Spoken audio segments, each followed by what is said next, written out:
ರಾಷ್ಟ್ರೀಯ ಹೆದ್ದಾರಿ 66ರ ಪಡುಬಿದ್ರಿಯಲ್ಲಿ ಕಳೆದ ಸುಮಾರು 11 ವರ್ಷಗಳಿಂದ ಕುಂಟುತ್ತಾ ಸಾಗಿದ್ದ ಚತುಷ್ಪಥ ಹೆದ್ದಾರಿ ಕಾಮಗಾರಿ ಇದೀಗ ಅಂತ್ಯ ಕಾಣುವ ಲಕ್ಷಣಗಳು ಗೋಚರಿಸುತ್ತಿದ್ದರೂ ಮಾಡಿದ ಕಾಮಗಾರಿ ಕೆಲವೇ ಗಂಟೆಗಳಲ್ಲಿ ಆಯುಷ್ಯ ಕಳೆದುಕೊಳ್ಳುತ್ತಿದ್ದರೂ ಪ್ರಶ್ನಿಸುವವರಿಲ್ಲದೆ ಆನೆ ನಡೆದಿದ್ದೇ ದಾರಿ ಎಂಬಂತಾಗಿದೆ.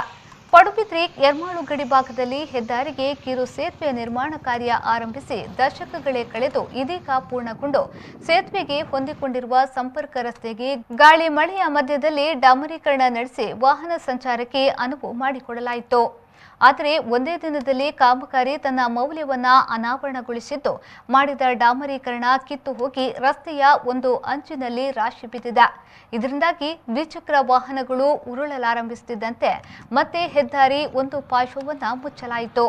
ಬಳಿಕ ಮತ್ತೆ ಕಿತ್ತು ಹೋದ ರಸ್ತೆಯನ್ನ ತೆರವುಗೊಳಿಸಿ ಮರು ಡಾಮರೀಕರಣ ನಡೆಸಲಾಯಿತಾದರೂ ಅದೇ ರಾಗ ಅದೇ ಹಾಡು ಎಂಬಂತೆ ರಾಷ್ಟ್ರೀಯ ಹೆದ್ದಾರಿ ಚಿಂದಿಯಾಗಿ ವಾಹನ ಸಂಚಾರ ಅಸಾಧ್ಯ ಎಂಬಂತಾಗಿದೆ.